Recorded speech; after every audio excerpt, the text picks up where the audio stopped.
ஏன் பெண் குழந்தைகளுக்கு அம்மா முக்கியம்னு சொல்றாங்கன்னு தெரியுமா? சில விஷயங்களை அப்பா கிட்ட சொல்ல முடியாது. அதனால தான் மேக்சிமம் பெண் குழந்தைங்க அம்மா செல்லமா இருக்கும். ஆனா இந்த வீட்டில் எல்லாம் தலைகீழ நடக்குது. அதுக்கு காரணம் நீயா கூட இருக்கலாம். முதல்ல வாயை மூடிட்டு காதை திறந்து வச்சுக்கோ. குழந்தைங்க பேசுறத கேட்கறதே பெரிய சந்தோஷம்தான். அவங்க நடந்த விஷயம் எல்லாத்தையும் கோர்வை இல்லாம மாத்தி மாத்தி பேசுவாங்க. அதை புரிஞ்சுக்கிறதுக்கே நம்ம ட்ரெயின் ஆகணும். நீ எல்லாத்தையும் ஓரம் கட்டிட்டு அவ மேல கவனத்தை செலுத்து. அவளோட டிராவல் ஆகு. உனக்கு இன்னும் சிவானியை பிடிக்கும். அப்ப நம்ம தப்புன்னு உனக்கு புரியும். இப்போ தயவு செஞ்சு அவகிட்ட எக்ஸாம் பத்தியோ ஃபியூச்சர் பத்தியோ எந்த கேள்வியும் கேட்காத. அவளுக்கு கேள்வி அட்வைஸ்னாலே அலர்ஜி. நான் அவகிட்ட பேசுறேன், புரிய வைக்கிறேன். நீ டென்ஷன் ஆகாம ரிலாக்ஸ்டா இரு.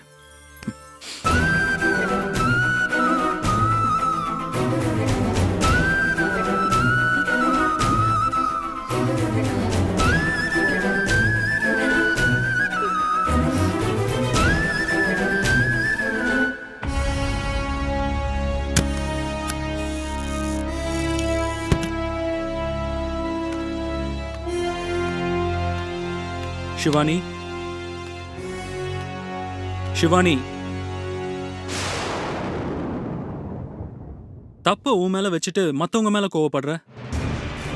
என் மேல என்ன தப்பு இருக்கு? நீ தானே எக்ஸாம் பேப்பர்ல ஒன்னும் எழுதாம கொடுத்துட்டு வந்த. எனக்கு தான் எல்லா क्वेश्चन ஆன்சரும் தெரியுமே.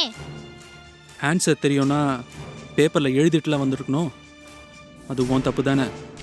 நான் வேணும்னு தான் இல்லாம வந்தேன். ஏன் சிவானி, அப்பா கிட்ட சொல்ல மாட்டியா? நான் இப்ப எழுதாம கொடுத்துட்டு வந்தனால தானே அம்மா மிஸ்ஸ பார்த்தாங்க. மிஸ் நிறைய கேள்வி கேட்டாங்கல்ல, எல்லாத்துக்கும் பதில் சொல்லுங்க. அப்ப அம்மா மேல உள்ள கோவத்தை தான் எக்ஸாம் பேப்பர்ல காமிச்சிருக்க. ஆமா. இது உனக்கு தப்புன்னு தோணல? நீங்க பண்றதுலாம் தப்புன்னு உங்களுக்கு தெரியுதா? எனக்கு பாட்டிக்கு எவ்வளவு பிடிக்கும். அவங்கள திட்டி அனுப்புனாங்களே, அது தப்பு இல்லையா? இத்தனை நாள்ல என்னைக்காவது ஒரு நாள் சின்ன பொண்ணு தானேன்னு அன்பா உட்காந்து பேசியிருக்காங்களா? எல்லா நாளும் நான் என்ன பண்ணாலும் திட்டிக்கு தானே இருக்காங்க. சரி, அம்மா பண்ற தப்ப படிப்புல காமிக்கிறதுனால யாருக்கு லாஸ்? உனக்கு தானே. இவ்வளோ நாளா குட் கேர்ள்னு சொல்லியிருந்த எல்லாரும் இப்போ மக்கு பொண்ணுன்னு சொல்லுவாங்க. என்ன மக்கு பொண்ணுன்னு கூப்பிட்டாலும் உங்களுக்கு தானே கெட்ட பேரு. பரவாயில்ல, நான் மக்கு பொண்ணாவே இருக்கேன். எங்க மேல உனக்கு கோபம், அதனால பேட் கேர்ளா இருக்கேன்னு சொல்ற. ஆனா உன் மிஸ் என்ன பண்ணாங்க?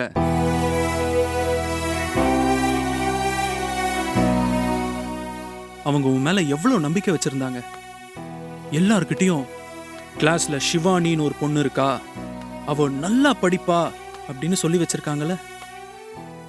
சரி, இப்போ நீ மார்க்கே எடுக்கல, அவங்க ஏமாந்து போவாங்களா மாட்டாங்களா?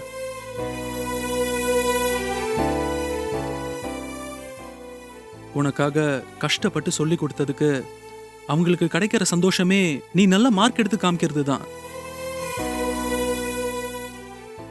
சரி, இப்போ நீ மார்க்கே எடுக்கலன்னு வெறுத்து போய் என்ன சொல்லி கொடுத்தாலும் மார்க்கே எடுக்க போறது இல்லைன்னு உன்னை விட கம்மியா படிக்கிற பசங்களுக்கும் நல்லா சொல்லி தர மாட்டாங்கல்ல.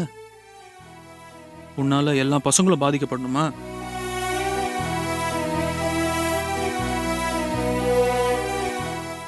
அது தப்பு தானே. அதனால உனக்கு எவ்வளவு கோபம் வந்தாலும் அதை படிப்பு மேல மட்டும் காட்டவே கூடாது. நாளைக்கு உன்னை இந்த சொசைட்டில காப்பாத்த போறதே படிப்பு தான். நீ நல்லா படிக்கலனா உன்னை சுத்தி நடக்கிற விஷயங்களை சரியா நீ ஃபேஸ் பண்ண முடியாது. சாதிக்கவும் முடியாது. நீ சும்மா எல்லாரையும் போல ஒரு சாதாரண ஆளா வாழலாம், அவ்வளவுதான். அப்பா, நல்லா படிப்பப்பா. எல்லாரை விட பெஸ்ட் கிரேட் எடுப்பேன். அது எனக்கு தெரியும்மா. என் பொண்ணு எல்லாரை விட பெஸ்ட் தான். ஆனா என்ன ப்ராப்ளம் வந்தாலும் வேர்ஸ்ட் ஆயிடக்கூடாது. உன் படிப்பை நான் டிஸ்டர்ப் பண்ணியிருந்தேன்னா அப்பாவை மன்னிச்சிடு. எனக்கு உங்க மேலெல்லாம் கோவம் இல்ல. யார் மேலே இருந்தாலும் அப்பா சாரி கேட்டுக்கிறேன். அதே மாதிரி நீயும் தப்பு பண்ணியிருக்க. அப்ப சாரிப்பா. குட். இப்போ அப்பா உனக்கு ஒரு ஆஃபர் தரேன். என்னப்பா? இனி ஷிவானி நல்ல கிரேட் எடுத்தா ஒவ்வொரு கிரேடுக்கும் ஒவ்வொரு கிஃப்ட் உண்டு. அதுவும் கிளாஸ்லேயே பெஸ்டா வந்தேன்னு வையே, கிஃப்டோட சேர்த்து வெளியவும் அழைச்சிட்டு போவேன். என்ன கிஃப்ட்ப்பா? ட்ரெஸ், டெடி பேர்ஸ், ஷூஸ் என்ன வேணா இருக்கலாம். ஆனா அது ஷிவானிக்கு பிடிச்சதா இருக்கும். தேங்க்ஸ்ப்பா. இதெல்லாம் நீ நல்லா படிச்சா.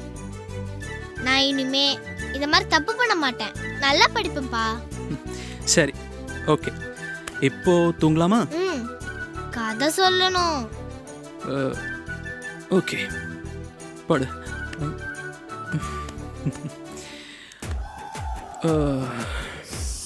ஒரு ஊர்ல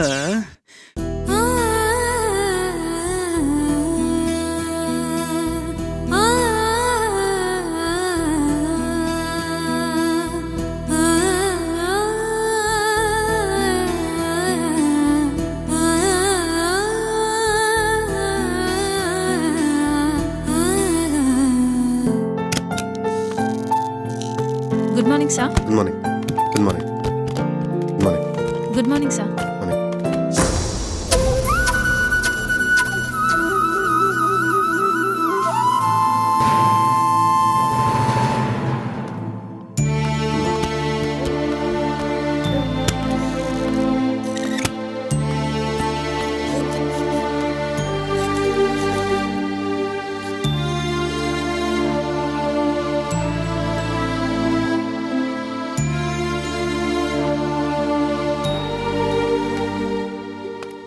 Sir. Sir. இன்னைக்கு உங்க செக்ரட்டரி ஜாப்காக இன்டர்வியூ நடந்துச்சு. அதுல 20 பேர் வந்திருந்தாங்க. நம்ம வினோதினி மேடம் பார்த்துட்டு அதுல பெஸ்டா 2 பேரை செலக்ட் பண்ணிருக்காங்க. அவங்க 2 பேர்ல யார் உங்களுக்கு பெஸ்ட்னு தோணுதோ அவங்கள செலக்ட் பண்ண சொன்னாங்க சார். அவங்க 2 பேரும் வெளியில வெயிட் பண்ணிட்டு இருக்காங்க. வினோதினி மேடம் எங்க? அவங்க ஃபேக்டரிக்கு போயிருக்காங்க சார். அவங்கள வர சொல்லட்டுமா சார்?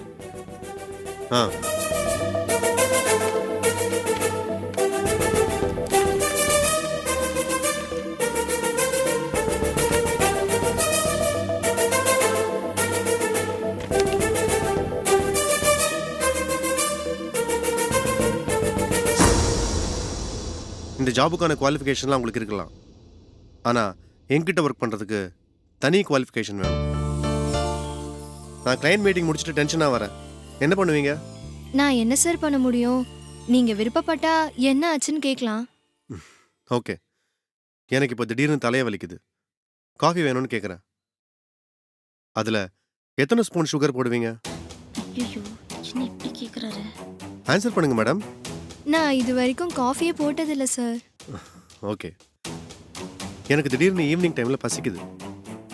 ஏதாவது சாப்பிட்ணுன்னு சொல்கிறேன். நீங்கள் என்ன வாங்கி தருவீங்க?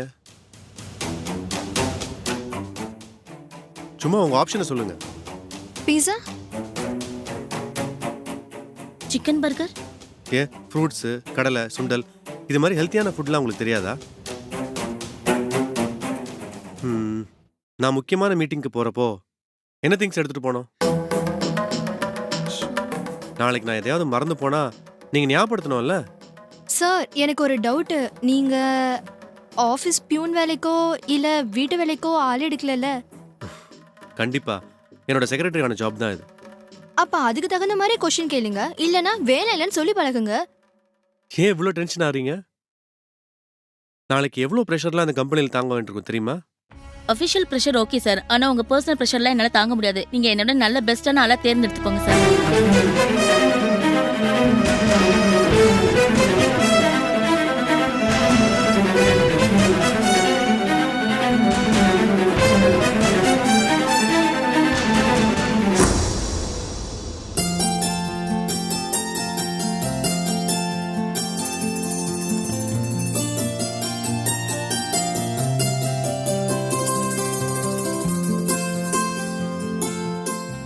மிஸ் வா பாலா.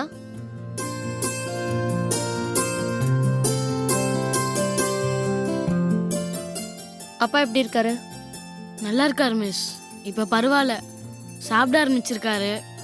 ஹாஸ்பிட்டல்ல இருந்து சீக்கிரமா டிஸ்சார்ஜ் பண்ணிடுவாங்கன்னு சொல்லியிருக்காங்க. அப்பா உன்கிட்ட பேசினாரா? பேசினார் மிஸ். அவர் என்னை விட்டு போயிடுவாரோன்னு ரொம்ப பயந்துட்டாரு. என்னை பார்த்த உடனே அழுதாரு. அவருக்கு உன் மேல அவ்வளோ பாசம். எனக்கு உங்க அப்பா பார்க்கும்போதெல்லாம் எங்க அப்பா தான் ஞாபகத்துக்கு வருவாரு. 2 பேருக்கும் ஒரு பெரிய வித்தியாசம் இல்ல. 2 பேருமே பிள்ளைங்க நல்லா இருக்கணும்னு ஆசைப்படுறவங்க. எனக்கு உங்க அப்பா உடம்பு சரியாம போனப்போ மனசு ரொம்ப கஷ்டமாயிடுச்சு. எல்லா கடவுள்கிட்டயும் வேணுனேன், என் நிலைமை பாலாக்கும் வந்துடக்கூடாதுன்னு. கடவுள் உங்க அப்பா உன்கிட்டயே கொடுத்துட்டாரு.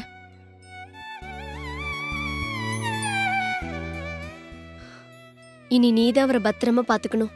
கண்டிப்பா மிஸ். அதை விட எனக்கு வேற என்ன வேலை?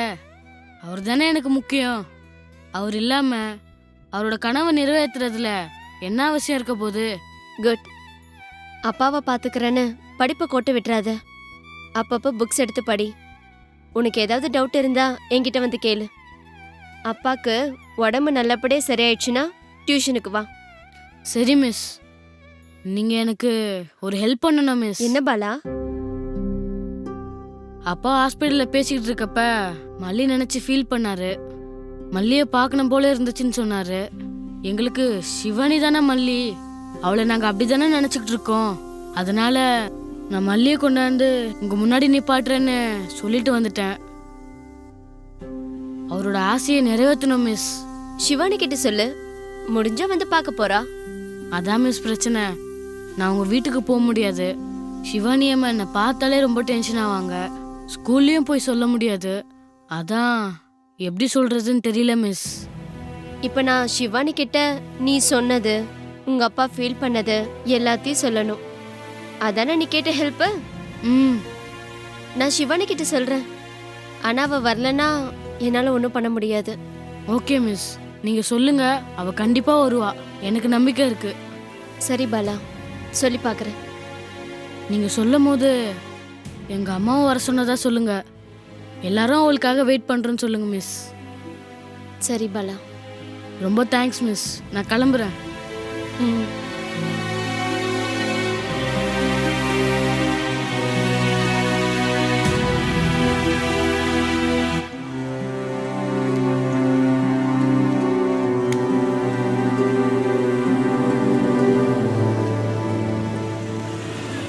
ஐயா, யோகேஷ் தம்பி வந்துட்டாரு. வரட்டும். நீ எதுவும் பேசாத, நான் பேசிக்கிறேன். சரிங்க. காடை போடு.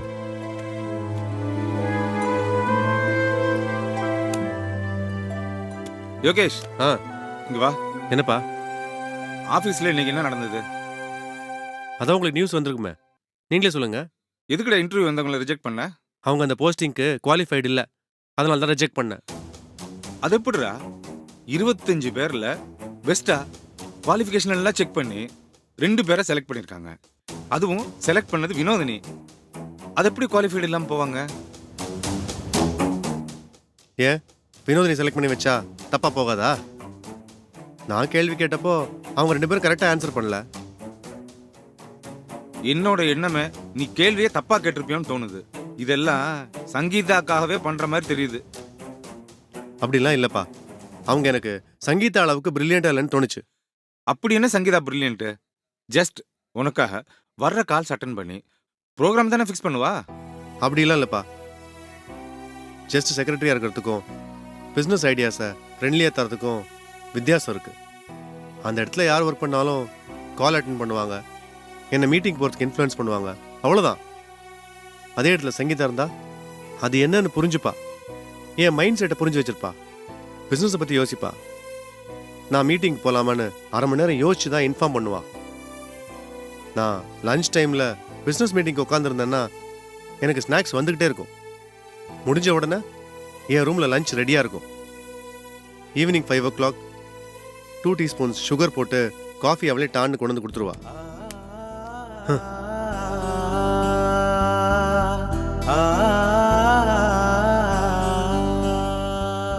6 மணிக்கு மேலே என்னை ஆஃபீஸில் உட்கார விட மாட்டா.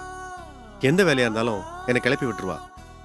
எவ்வளோ முக்கியமான மீட்டிங்காக இருந்தாலும் என்னோட மைண்ட் செட் எப்படி இருந்துன்னு செக் பண்ணுவா.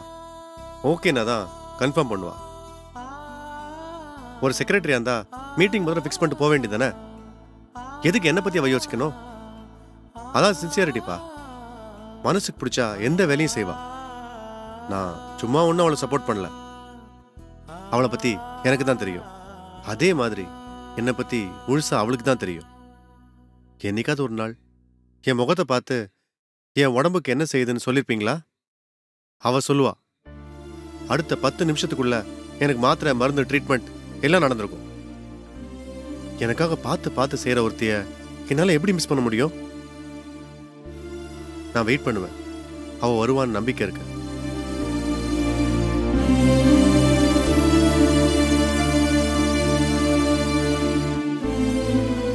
இவன் செக்ரட்டரிக்கான குவாலிஃபிகேஷன் எதையுமே சொல்லலையே. ஒய்ஃபுக்கான குவாலிஃபிகேஷன் எல்லாம் சொல்லிட்டு போறான். ஆமாங்க ஐயா, எனக்கு என்னமோ யோகேஷ் தம்பி அந்த பொண்ணை விரும்புறாருன்னு தான் தோணுது. எனக்கும் அப்படிதான் தோணுது சக்கர. ஆனா இவன் வாயை திறந்து சொல்ல மாட்டேங்கிறானே. நம்மளே கேட்டலாயா அவரை, அப்படியாவது வாயை திறப்பார்ல. நம்ம கேட்க வேண்டாம், அவனே சொல்லுவான். ஐயா, அந்த பொண்ணு நல்லா இருக்குமா ஐயா? தம்பிக்கு பொருத்தமா இருக்குமா? சக்கர, அன்னைக்கு நம்ம வீட்டுல விளக்கேத்தினால அந்த பொண்ணுதான். ஆமா, அன்னைக்கே மூலையில லேசா தட்டு போட்டுச்சு. ஆ. அவ சரியான பொண்ணு, நல்ல புத்திசாலி. ஆஹா. இவனை சரியான வழிக்கு கண்டிப்பா கொண்டு வந்துருவா. இவன் மட்டும் வாயை திறந்து ஓகேன்னு சொல்லட்டும். அடுத்த நாளே அவங்க வீட்டுல போயிட்டு அவங்க அம்மாட்ட பேசிட்டு சம்மதத்தை முடிச்சிருவோம். சரி சரி, சீட்டை கழிச்சு போடு, நம்ம விளையாடுவோம். சரி வாங்க ஐயா.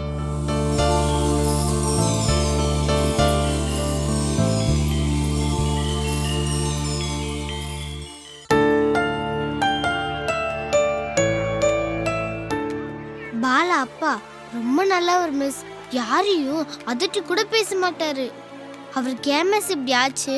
வியாதி நல்லவங்க கெட்டவங்கன்னு பார்த்துலாம் வராது, எல்லாருக்கும் வரும். ஆனா நல்லவங்களுக்கு சீக்கிரம் குணமாகிற மாதிரியான வியாதி தான் வரும். அவருக்கும் சீக்கிரமா சரியாயிடும்.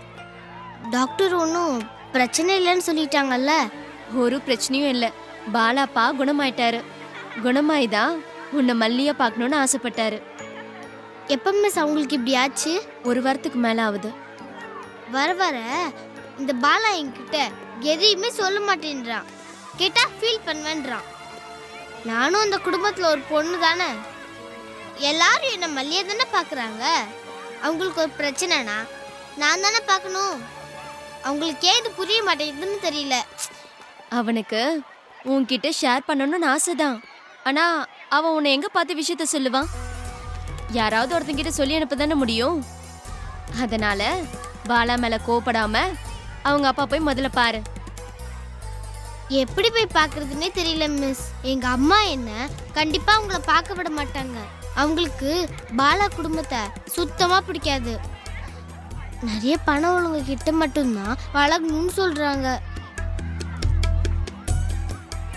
முன்னாடியாவது ஸ்கூல் வேன்ல வந்துட்டு இருந்தனால ஒரு ஆப்ஷன் இருந்துச்சு. இப்போ அதுவும் கிடையாது. காலையில் எந்திரிச்சதுல இருந்து நைட்டு தூங்குறது வரைக்கும் எங்க அம்மா என் கூடவே இருக்காங்க. ஸ்கூலுக்கு கூட அவங்க கார்ல தான் கொண்டு வந்து விடுறாங்க. என்னால தனியா கொஞ்ச நேரம் பிரஷ் கூட பண்ண முடியல மிஸ். நீ பாலாப்பாவை பார்க்கறதுக்காக வீட்டில் எந்த பிரச்சனையும் பண்ணாத. ஒரு ப்ராப்ளமும் இல்லை. அவங்க அப்பா போய் நீ பார்க்கலன்னா தப்பா எடுத்துக்க மாட்டாரு. பாலா அப்பா என்னை எப்பவுமே தப்பா நினைக்க மாட்டாரு. நான் அவரோட பொண்ணு மிஸ். நான் அவரை போய் பார்த்தே ஆகணும். ஆனா எப்படி போய் பார்க்க போறேன்னு தான் தெரியல. சரி, பெல் அடிச்சிருச்சு. நீ கிளாஸுக்கு போ, நானும் கிளாஸுக்கு போறேன். அப்புறமா பார்க்கலாம். Okay miss.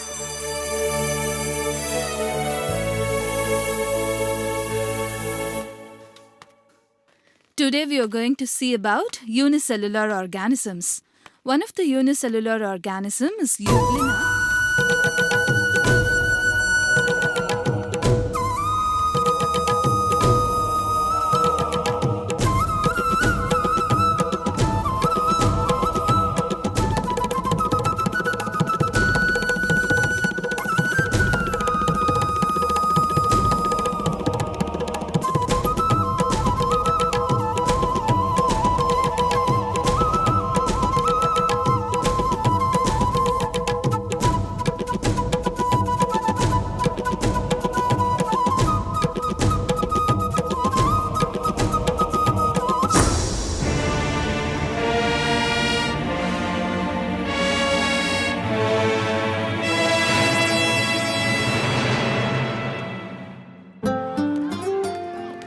எப்படி இம்ப்ரூவ் பண்ணலாம்?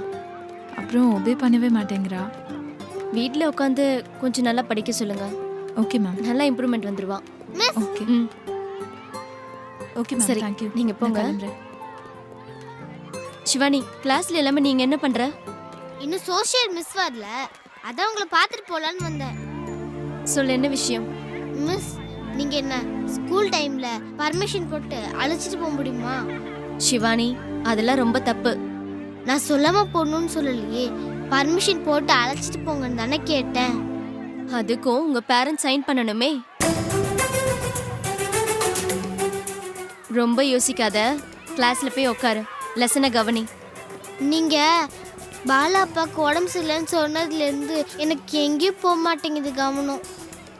அவங்க எல்லாரும் அவ்வளோ நல்லவங்க, என் மேலே அவ்வளோ பாசமாக இருப்பாங்க, எப்பவும் சிரிச்சிட்டே இருப்பாங்க, கோபப்பட மாட்டாங்க, அழக்கூட மாட்டாங்க.